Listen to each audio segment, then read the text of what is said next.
Hello, Dr. Craig Childress here. This is my foundation series. Welcome. We are moving into an analysis of attachment-related pathology surrounding divorce using the family systems information sets.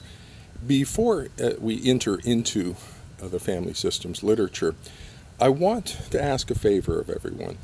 I want them to take that construct of parental alienation. There's an idea termed parental alienation, and I want you to take it out of your brain.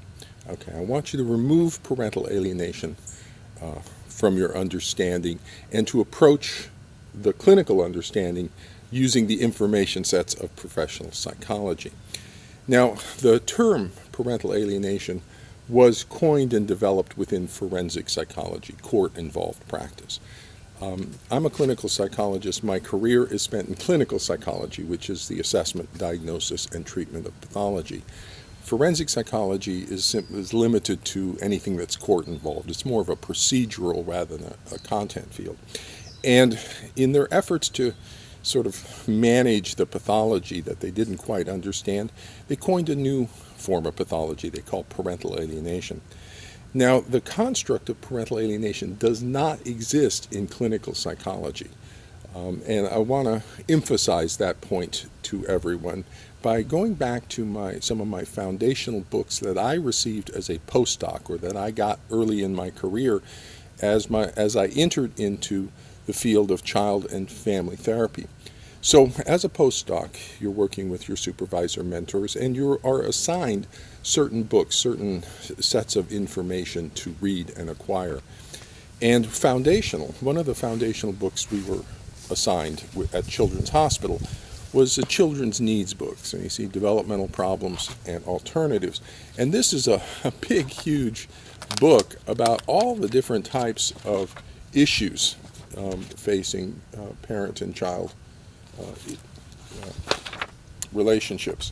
So, for example, we have a chapter here on psychological and physical abuse. We have a chapter, let's see, here, on adolescent pregnancy and parenting.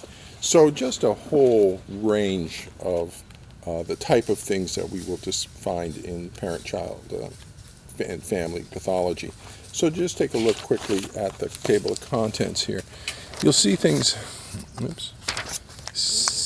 like child's social needs and social competence, and then over here, children's emotional needs, developmental problems, self-concept, loneliness in childhood, stress, anxiety, and so just a whole range of issues here. Let me pull over this one. So we have family organization and practices, children's academic needs, so motivation and learning, and so, children's needs. If you need to know anything, this is the book you go to. Now, interestingly, there's no mention of parental alienation anywhere in this book. It's not recognized or real pathology in clinical psychology. Nowhere in here does it talk about parental alienation. Now, other versions of these types of compendium books are this one, Treatment of Childhood Disorders. Okay, and this one is more DSM based, and so you can see on this we have behavior disorders, emotional and social disorders, developmental disorders, health-related problems. And so it basically goes along the DSM lines of the different types of pathologies that are there. Another book is the Clinician's Handbook. Now, these are all from my garage. I just went out and grabbed them. Integrated Diagnostics, Assessment, and Intervention in Adult and Adolescent Psychotherapy. And so, again, this is a resource book, again, sort of organized around the DSM. We have substance use disorders and the schizophrenia and the mood disorders. This is more heavily DSM oriented. So we have anxiety disorders, somatoform dissociative. And so this is a sort of a comprehensive source book describing all the different pathologies. In addition, as a clinical psychologist, we go to our sort of general source books for therapy. And so here we have theories of psychotherapy and counseling. And so you would have your various, this is where it describes the basic schools of psychotherapy. So there you see the theory, psychotherapy, and counseling. And so general theories. And then we go into psychoanalysis there. And then Jungian analysis down to the Adlerian. That's all the psychoanalytic kind of models. And, person-centered therapy, over here, the existential therapy there.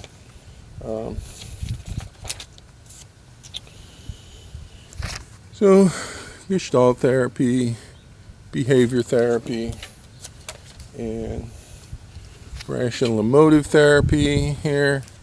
And, oops, there we go, cognitive therapy down here, number 10. Chapter 11, we got reality therapy. These are all the cognitive behavioral stuff. And then over here in chapter 13, we have family therapy. You see right here Bowen's intergenerational approach. Structural therapy, that's Salvador Minuchin. Strategic therapy, that's Jay Haley and Chloe Madonis. And then other family therapy in there. And so this goes through all the different types of psychotherapy, Asian therapy, body therapy. Now, interestingly, you will look through this book and nowhere will you find any description of anything called reunification therapy. There's no such thing as reunification therapy. It doesn't exist. And I know it's used. I know it's used a lot in forensic psychology, reunification therapy. But they're just making it up. There's no such thing as reunification therapy. There's no such thing as parental alienation, which is somewhat unfortunate because then they get lost when they start to describe new forms of pathology and new forms of therapy that they're just kind of making up wholesale.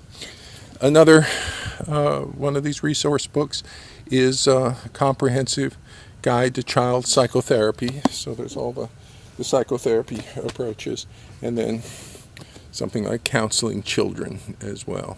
And so in all of these source books, resource books for professional psychology, none of them discuss parental alienation. Not a single one.